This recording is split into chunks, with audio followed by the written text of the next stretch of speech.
లోక్సభ ఎన్నికలు ఉత్కంఠ రేపుతున్నాయి. కాంగ్రెస్ బీజేపీ ఎవరికి వారే గెలుపు ధీమాతో ఉన్నారు. ఇప్పటికే దాదాపు 400 ఎంపీ స్థానాలకు ఎన్నికలు పూర్తయ్యాయి. అందరూ ఈసారి బీజేపీ హ్యాట్రిక్ కొడుతుందా లేదంటే కాంగ్రెస్ పుంజుకుంటుందా అని ఉత్కంఠతో ఎదురు చూస్తున్నారు.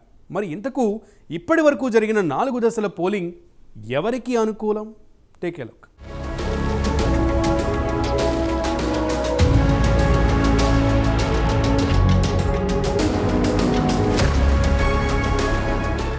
లోక్సభ ఎన్నికలు దేశంలో ఉత్కంఠ రేపుతున్నాయి. గెలుపుపై ఎవరి ధీమా వారికి ఉండగా ఇప్పటికే పూర్తయిన 4 దశల పోలింగ్ ఎవరికి అనుకూలమన్న ఉత్కంఠ సర్వత్రా నెలకొంది. అయితే పెద్ద రాష్ట్రాల్లో ఎవరికి మెజారిటీ వస్తుందన్న ఆసక్తి అందరిలోనూ కనిపిస్తోంది.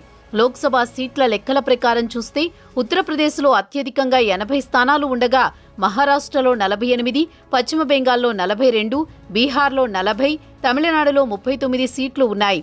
ఇక్కడ ఎవరికి ప్రజలు మద్దతు తెలుపుతారో, గెలిచేది ఇండియా కూటమా, ఎన్డీఏ కూటమా అన్న లెక్కలు రాజకీయ వర్గాల్లో చర్చగా మారాయి.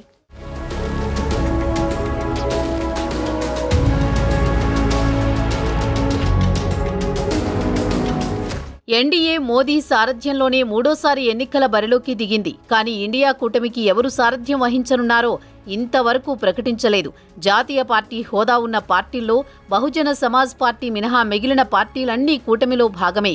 బీజేపీ నేతృత్వంలోని ఎన్డీఏ కూటమిలో పీఏ సంగ్మాకి చెందిన national people's party, Nitish Kumar party Janata Dal united, Chandrababu Naidu Telugu Desam party, Eknath Shinde party, Shiv Sena, Ajit Pawar నేతృత్వంలోని ఎన్సీపీ, జయంత్ చౌదరికి చెందిన రాష్ట్రీయ లోక్దళ్, హెచ్డి దేవేగౌడ పార్టీ జనతాదళ్ సహా మరికొన్ని చిన్న పెద్ద పార్టీలు ఉన్నాయి.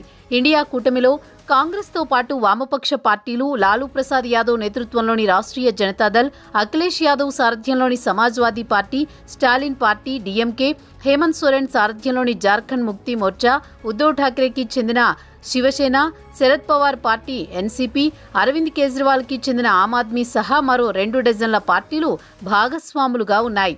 అయితే మమతా బెనర్జీకి చెందిన తృణమూల్ కాంగ్రెస్, మాయావతి పార్టీ బీఎస్పీ, నవీన్ పట్నాయక్కి చెందిన Biju Janata Dal, YS Jagan party YSRCP, KCR సారథ్యంలోని బీఆర్ఎస్ ఏ కూటమిలో చేరుతాయో ప్రకటించలేదు. ఇలా ఇండియా కూటమి, ఎన్డీఏ కూటమి అనేక పార్టీలతో పొత్తులు పెట్టుకుని పోటీ చేస్తుండటంతో జరిగిపోయిన 4 దశల పోలింగ్ ఎవరికి కలిసొస్తుందనేది అటు పొత్తులో ఉన్న పార్టీలపై కూడా ఆధారపడి ఉంటుందని చెప్పాలి.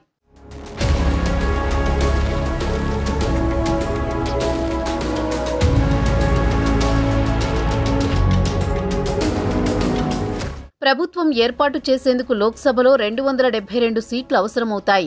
మెజారిటీ సీట్లు రాకపోయినప్పటికీ ఇతర పార్టీలతో కూటమిని ఏర్పాటు చేయవచ్చు.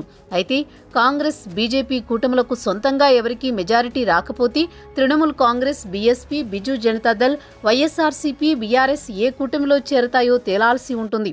తనకు సీఎం పదవి ఇవ్వలేదని జగన్ కాంగ్రెస్పై కోపంగా ఉన్నారు. అటు మమతా బెనర్జీ కూడా కాంగ్రెస్పై గుర్రుగా ఉన్నారు. ఒకవేళ ఇండియా కూటమికి సపోర్ట్ చేయాలంటే మమతా బెనర్జీ తనకే ప్రధాని పదవి డిమాండ్ చేసినా ఆశ్చర్యం లేదు. నవీన్ పట్నాయక్ ఏం చేస్తారో చూడాలి. వీళ్లే కాకుండా ఇంకా ఏ కూటమిలో లేని చిన్న పార్టీలు దేశంలో చాలానే ఉన్నాయి. మరి వారి సపోర్ట్ ఎవరికో తెలియాలి. మొత్తానికి అయితే ఇప్పటి వరకు జరిగిన ఎన్నికల సరళిని పరిశీలిస్తే ఈ 4 దశల్లోనూ కొన్ని చోట్ల ఎన్డీఏ కూటమికి, ఇంకొన్ని చోట్ల ఇండియా కూటమికి అనుకూలంగా ఉందని రాజకీయ పరిశీలకులు అంటున్నారు. మిగతా 3 దశలు కూడా ముగిస్తే గాని గెలుపోటములపై ఒక అంచనాకు రాలేం. ఇప్పటి వరకు అయితే 2 కూటముల మధ్య నువ్వా నేనా అన్నట్లు హోరాహోరీ పోరు జరిగినట్లు చెబుతున్నారు రాజకీయ పరిశీలకులు. మరి తీర్పు ఎవరి వైపు ఉంటుందో తెలియాలంటే ఫలితాల వరకు వేచి చూడాల్సిందే.